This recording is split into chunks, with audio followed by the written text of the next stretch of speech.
second graders. So today I have a story called How Animal Babies Stay Safe.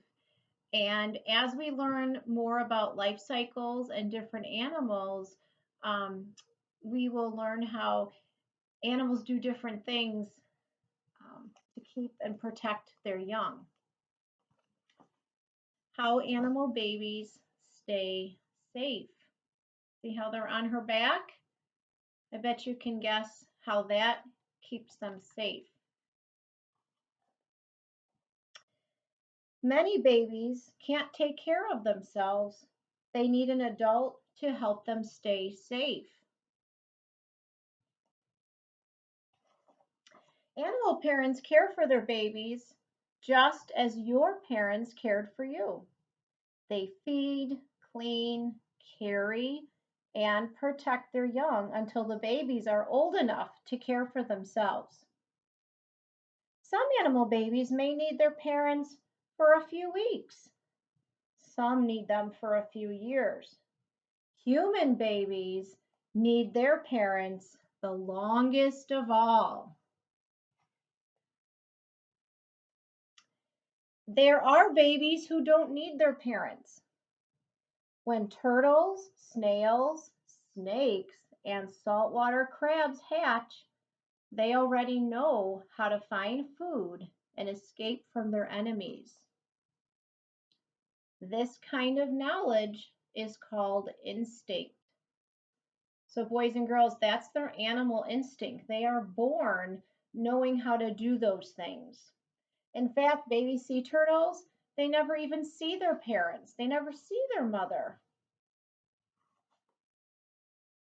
Other type of animals are helpless when they are born. They cannot keep themselves warm or get their own food. Newborn puppies cannot see or walk. Baby mice are born with no fur. Their eyes and ears are closed. Boys and girls, do you remember what baby mice are called? That was from yesterday's story. Eagle chicks cannot fly until they have full grown feathers. Some animal parents build homes to keep their young safe and warm. A nest is such a home. Birds, rats, rabbits, and squirrels all build nests. And a nest is a way to keep their baby safe. Wolves and bears raise their families in dens. Chipmunks tunnel into the earth to make burrows. And each burrow has a special room or nursery for the young. Animal parents have many ways to move their young, safe from place to place.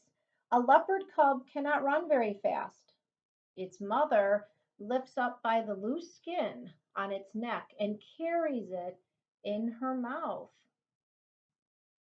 Some babies, like young scorpions or anteaters, ride piggyback.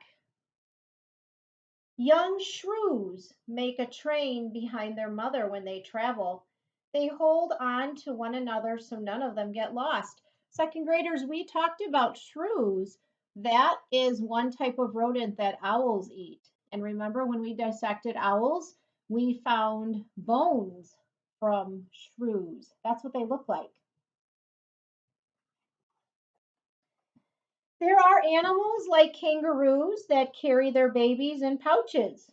Inside the warm, cozy pocket, the baby kangaroo or joey can drink milk and is safe from danger. This one is really neat. I'm going to zoom in here. A mother alligator sometimes carries her hatchlings in her mouth. No animal would think of going in there to get her young. Look at that. Those are called hatchlings. Sometimes animal parents must leave their babies behind. These babies often have fur or feathers that blend in with their surroundings. It's harder for their enemies to find them. I bet you know what that's called, right? What is it called? Camouflage, you're right. A fawn or baby deer has spots. Its mother leaves the fawn in a clump of plants where the spots help to hide it. Each kind of animal has a way to alert its young when danger is near. Monkeys will bark or they will howl. Ants, bees, and termites use smell. And fish will use motion. Quick fin movements mean warning. When escape is not possible, animal parents will risk their own lives to protect their young, their children. Hooved animals like zebras will fight off attackers by kicking and trampling. Tigers, wolves, and bears defend their babies with claws and teeth. But fighting is risky. Many animals try to trick their enemies instead. A mother raccoon dashes in front of a bobcat. So here's the mother, here's the bobcat. She does that to get its attention, and then she scrambles up another tree. The bobcat chases after the mother and does not see her babies over here. So that's pretty clever. Animals that live in groups or packs work together to keep their young safe. Elephants keep their children in the middle of the herd. So they block them. They're in the middle. This way, the adults can keep the enemies away.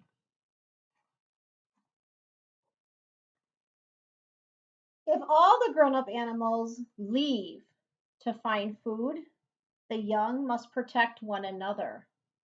Baby penguins will huddle together to form a crush.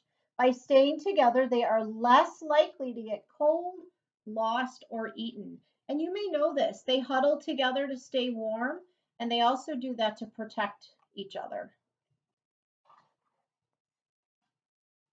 All kinds of animal babies eventually grow up and must make their way into the world. When parents protect and create for and care for their young, their children have a better chance of growing up to have their own children. This is nature's way of helping each kind of animal to survive. And that is nature's way of keeping the life cycle going. So, by taking care of their children, they can grow up and have their own children. And that's how human life cycles continue.